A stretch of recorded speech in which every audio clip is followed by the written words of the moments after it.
Welcome back to the deep dive. We've got some great material you sent in, focusing on, well, those classic mistakes traders sometimes make. Yeah, really common pitfalls. Exactly. So today we're digging into the mission, to pull out the core wisdom, the essential stuff from what you shared. Basically a shortcut to understanding how to maybe avoid those stumbles and build a, let's say, stronger approach. Right. Your sources are a perfect launch pad for this. It covers some really fundamental things. Things that can trip up anyone, really, even seasoned folks. Okay, let's just jump right in then.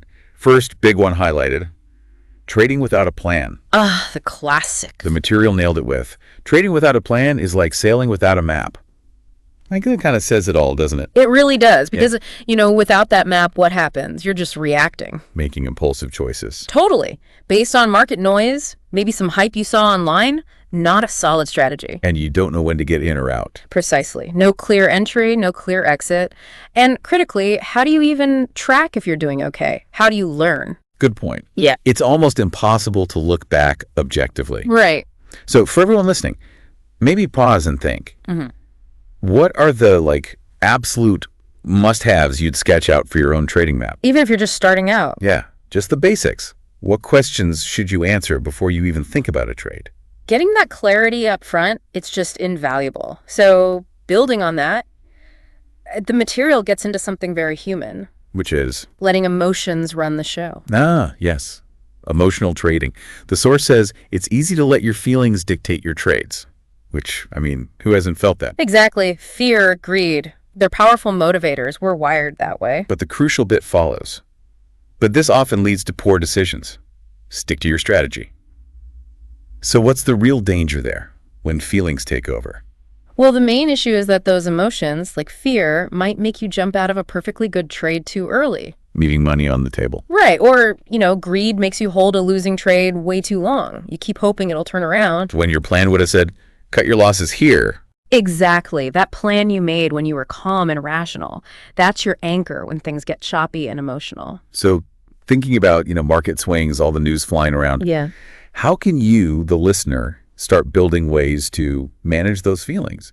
How do you stay sort of tethered to that rational plan you made? That's a really key area to work on proactively. Developing discipline, maybe having checklists. Good idea.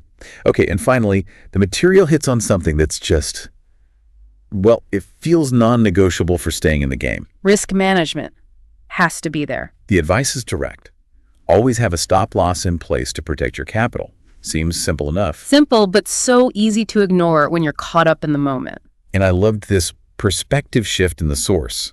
Remember, it's not about how much you make, but how much you can keep. That really flips the usual thinking, eh? Completely. It changes the whole focus from just chasing big wins to, preserving your capital so you can keep trading. Risk management isn't just defense. It's about longevity. So that stop loss order is like a safety net. It's a fundamental tool, yeah. And just briefly, it ties into position sizing too, how much you risk on one single trade. That's also part of managing the overall picture. Right, managing the total risk. So based on this clear advice, what are some immediate practical things our listeners can do? How can they weave risk management into how they look at markets? I'd say start by defining your absolute maximum risk per trade. Like a hard percentage rule you just don't break. Okay, non-negotiable. Non-negotiable. And like the source says, actually using those stop losses consistently, aligned with your plan. It needs to become a habit. Protecting capital first. Okay, so let's wrap this deep dive up. The core takeaways from the material you sent seem pretty clear. 1, you need a plan, your compass. Definitely. You got to manage those emotions, keep them from steering the ship. Crucial for staying on course. And 3, risk management is your essential safety gear. Protect that capital. Absolutely. And avoiding those 3, like the material really hammers home, that's the foundation for potentially navigating the markets more successfully, or at least with more resilience. Makes sense. So